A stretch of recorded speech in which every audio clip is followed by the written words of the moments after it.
Xin chào mọi người, chào mừng mọi người đến với kênh Trải nghiệm 21 ngày.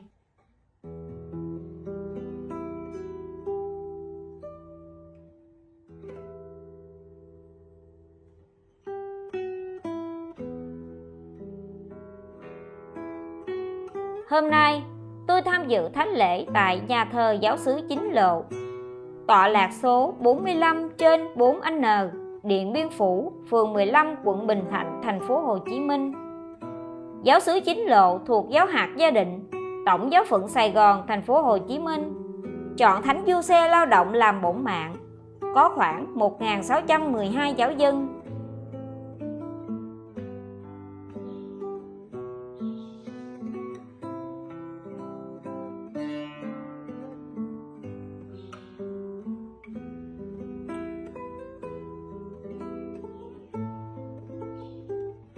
Dựa theo bài viết của tác giả Tóc Ngắn, tôi sẽ chia sẻ đôi điều về lịch sử của giáo xứ Chính Lộ cho các bạn nghe nhé. Họ đạo Chính Lộ ban đầu phát sinh từ mối ưu tư của linh mục nhạc sĩ Giuse Nguyễn Di Vi. Cha sinh ngày 23 tháng 4 năm 1926 tại làng Hoài Lai, Ninh Bình. Được đức cha Ngô Đình Thục phong chức linh mục năm 1956 tại tòa giám mục Vĩnh Long. Năm 1963, Ngài là giám đốc báo Thông tin Công giáo Tiến hành. Từ năm 1960, xa lộ Biên Hòa mới mở, xe cộ từ miền Trung, miền Đông và cao nguyên đổ về Sài Gòn đều đi qua ngõ này. Dân chúng khi ấy kéo ra hai bên đường, dốc cầu Phan Thanh Giảng, nay là cầu Điện Biên Phủ, để cắm cọc dựng lều như một trại định cư lớn, nhưng thiếu hẳn một cây thánh giá.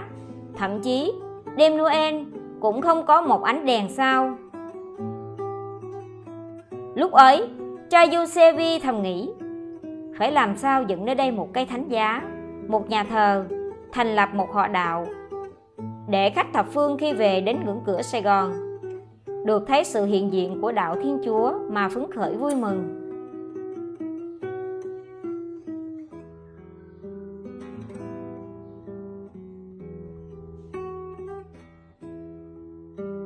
Từ những ý tưởng ban đầu đó, cha Giuseppe đã quyết định mua lại những căn nhà làm điểm tựa và là nền móng cho giáo xứ Chính Lộ hiện nay.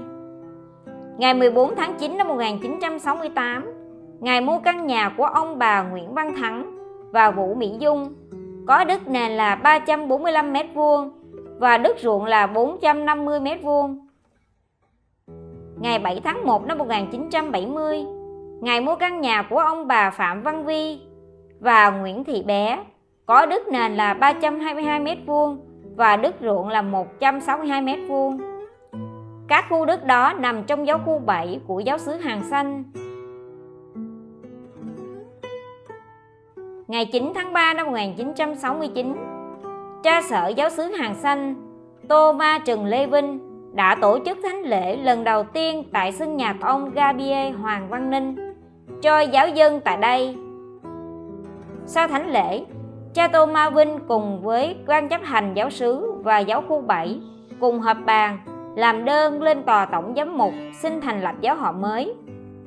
Ngày 24 tháng 6 năm 1970, Đức Tổng giám mục Phaolô Nguyễn Văn Bình chính thức thành lập giáo họ mới trực thuộc giáo xứ Hàng Xanh với tên gọi Giáo họ Xa Lộ Hà Nội, được giao phó cho cha Giuse Nguyễn Di Vi chăm sóc.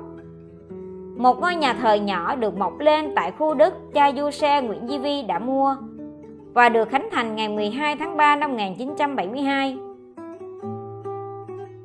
Cha Giuseppe, vị mục tử tốt lành, luôn quan tâm chăm sóc đàn chiên.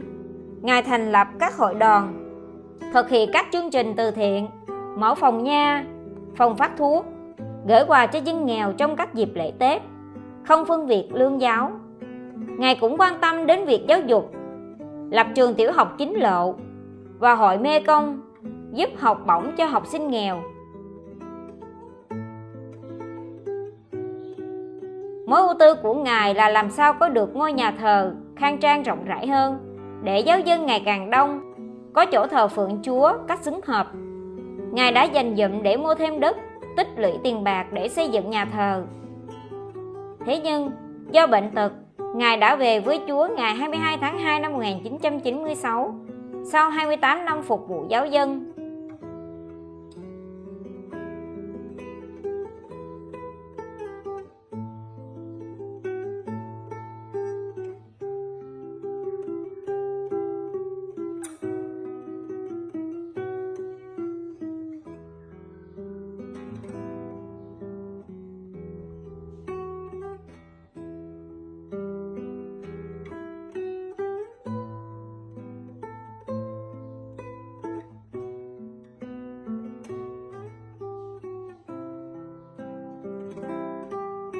Ngày 2 tháng 2 năm 1996, Linh mục Phêrô Nguyễn Ngọc Vượng về nhậm xứ.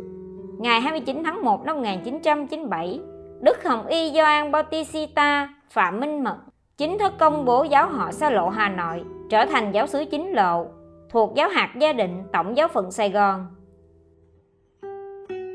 Từ khi về nhậm xứ, với những gì cha cố Giuse để lại, bằng nhiều hình thức, Linh mục Phêrô cũng vận động thêm công quỹ, quyết tâm xây dựng lại nhà thờ.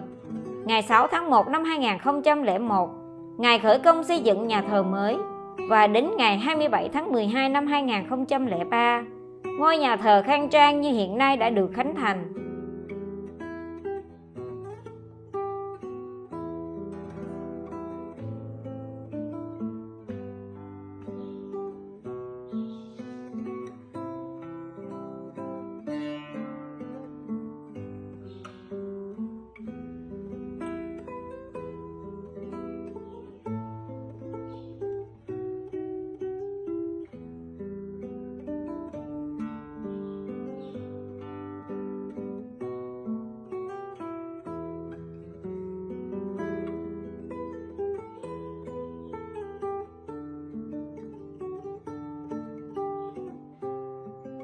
Cảm ơn các bạn đã xem xong clip này.